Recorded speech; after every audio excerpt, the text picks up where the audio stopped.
After 45 years of Aikido training, these are the lessons that matter to me most. First of all, real change takes years. Real change, real progress. It's slower than you expect. In the first 30 to 60 days, the progress is pretty fast and it's pretty exciting. Like so many things, everything is new, so if you actually show up, do the work, your progress is usually pretty fast. What I'm talking about is really the whole extended path. You start to have plateaus, and that's where the real training is, by the way. And it's hard to notice your own improvement. I think that's true of so many things. These small improvements that you may or may not notice, they accumulate and then they build on each other. So patience is absolutely necessary. At the end of each training night, don't ask yourself whether you mastered this technique or that technique. In fact, I have a great story about this. I was having dinner with a good friend of mine. We were about the same level. I think at the time of the story, we maybe had like 30 years of Aikido under our belts. And one of my students was talking with us, and he had about 8 or 10 years of Aikido experience under his belt. And he said, "You know what, you guys?" And we said, "What?" And he said, "I don't think there's ever been one night that I left the dojo saying, you know what? My Shihonage tonight, whew, I nailed it. You know, my Iminage was cooking tonight." You know, he said, I don't think I've ever thought that once in 8 years or whatever it was. And we were waiting for him to make his point. You know, like, okay, yeah, what's your point? And then he said nothing else. And we realized, oh, that's his point? Of course. So my friend said it best. He said, yeah, after every class, don't ask yourself if you got this technique or that technique right, or if you did it well. Ask yourself, did I make it to the dojo tonight? And ask yourself, did I make it to the end of class? And these were days when class was pretty grueling, especially stamina-wise. If the answer to both of those questions is yes, congratulate yourself. You had a successful night. You're getting good at Aikido. So I thought it was really great. I really liked it, and I didn't need to say anything more. So, and by the way, sometimes that's the most important thing, is to have a mentor who you can just bounce that stuff off of. When we said that, Steve's face was like, oh, and it was kind of relieved, like, oh, okay, I guess I am doing something right. Sometimes having a mentor is really excellent. And on that note, if you want to hear more insights, if you think that might be helpful, you can join my weekly Aikido training insights. And it's free, by the way. So look for the link in the description below. On we go.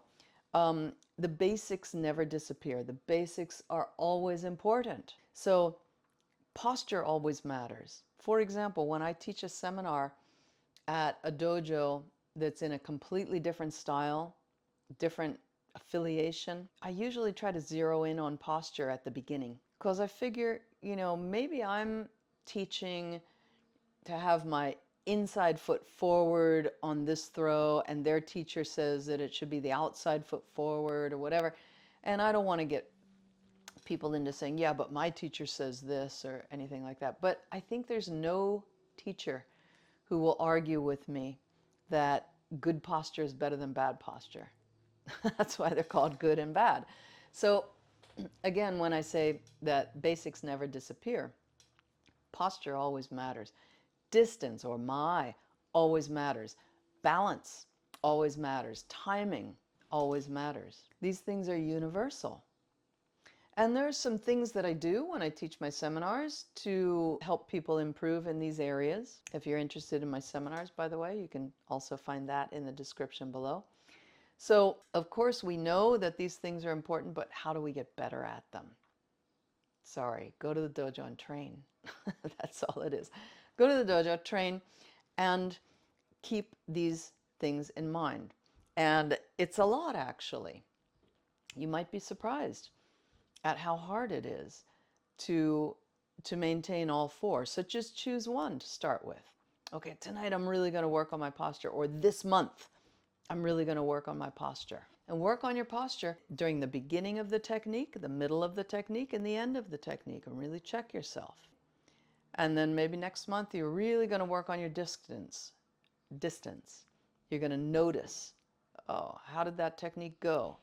And where was I in relation to my partner during that technique? At the beginning of it, middle of it, end of it.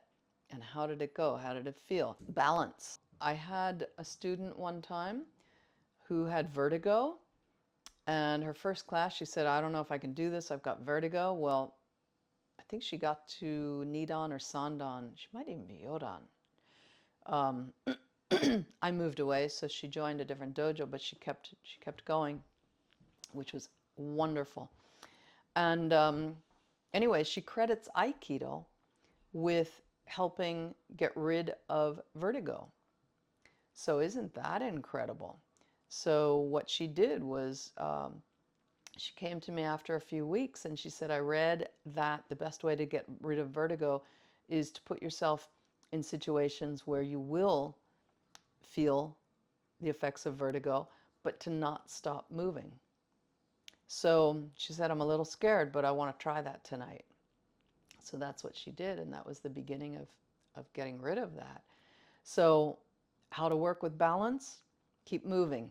Keep moving. You can also do some things balanced on one foot. I like to try Ikkyo sometimes balanced on one foot. It's really difficult. And to stay on one foot, try Ikkyo if you want on one foot. Let's see. If I'm doing Ikkyo with my right hand at the top, connected to the person's wrist or forearm, and my left hand at the elbow, tricep, for example, I like to stand on my right foot when I'm doing it that way. You can do it with the other foot, but it's a little different. So right hand is up, connected to your partner's wrist, and you're standing on your right foot. And then here's the thing. After they fall, if you do get them to fall, then see if you can continue staying on your right foot. So most of the time we push in Ikkyo. So when you push your partner and you're standing on one foot, you must put that left foot down. But see if you can be just absorbing your partner enough. This is really advanced, by the way. See if you can absorb your partner enough and not push them away, so much so that you can remain on one foot, balanced on one foot without having to put the other one down right away as soon as they fall. Okay? Anyway, that's a little homework for you if you want. These things always matter. The basics never disappear. The third point that I want to make is that as you continue, the art becomes simpler. So movements oftentimes become smaller. Sometimes when I teach a seminar, I teach big movements because I think it's helpful for beginners and intermediate people, especially when I'm doing atogeiko, when people come to me after class and I'm just throwing them freestyle.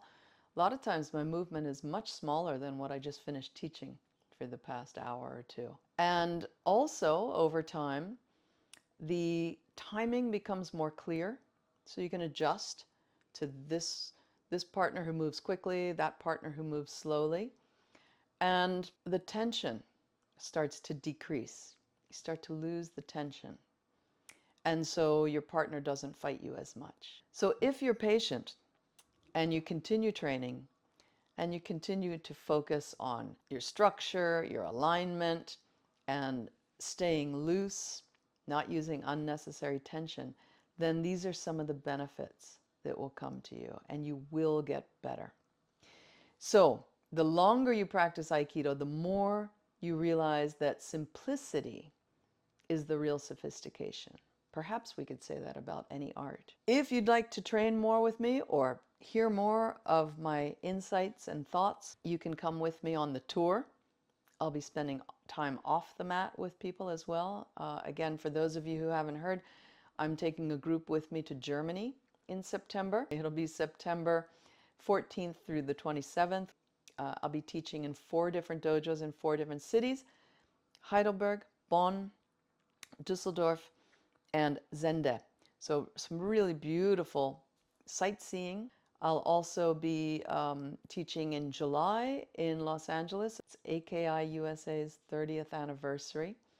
And then there's a bunch of other places that I'll be teaching. I'll be teaching in Japan actually this month, very soon, Ireland and the UK next month, Boston in July, etc., etc., etc. So please check in the description below if you'd like to join me. Looking forward to training together someday, somewhere, soon, hopefully. Bye-bye.